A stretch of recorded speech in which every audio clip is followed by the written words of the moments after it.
because every religion is a way to arrive at God.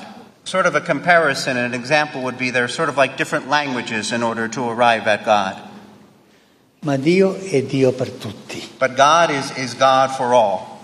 Pope Francis kicking off the most ambitious trip of his pontificate with Indonesia, the world's most populous Muslim-majority country, where his message centered on how different religions can coexist. The Pope stopping by the largest mosque in Southeast Asia. And if God is God for all, then we're all sons and daughters of God. Ma il mio Dio è più importante del tuo. But my God is more important than your God. È vero quello? Is that true?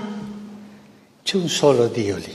There's only one God, and each of us is a language, so to speak, in order to arrive at God. Qualcuno Sikh, Muslim, Indi, qualcuno cristiano, Indo, ma Christian. sono diversi cammini. There are different paths. Understood? Visiting the Tunnel of Friendship, linking it to a nearby cathedral, and sharing this sweet moment with the country's Grand Imam, the two leaders practicing what they preach as they called for greater interfaith dialogue. In various regions, we see the emergence of violent conflicts, he said, which are often the result of a lack of mutual respect. A very important moral voice, Professor Chan, in today's volatile world. Dr. Hedges, perhaps we can bring you into the conversation as well. You know, Pope Francis came with a message of hope, and interreligious harmony has been a key theme throughout his tour. I think it's important to stress that this interreligious dialogue is not just a feature of the Pope's visit here in Southeast Asia.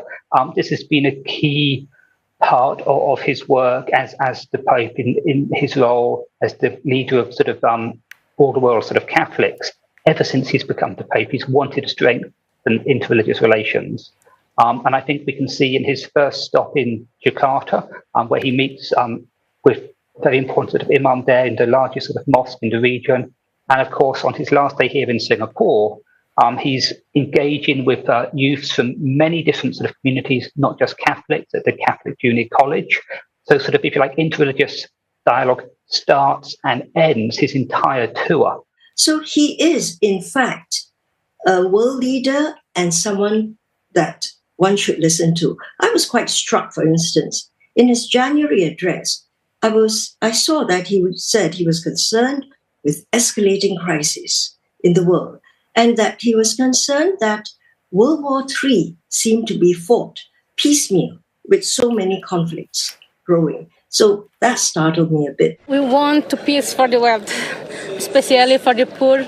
In Timor, the Pope facing pressure to address the clergy sex abuse scandal that has rocked the Catholic Church and calling on leaders to prevent every kind of child abuse, but stopping short of specifically referring to clergy abuse or issuing any apology. Last stop, Singapore, where Catholics are in the minority. The Pope circling back to that message of religious harmony, saying Singapore sets an example for the rest of the world. Everyone has the right to practice their religion. Everyone lives harmoniously here. A 12-day, 4-country, 2-continent journey that came amid concerns for his health.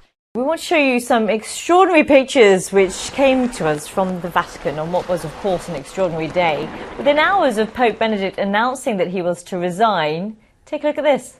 Lightning struck St. Peter's Basilica. You can see it again now in slow motion. Extraordinary. It happened just before 6 o'clock in the evening, local time.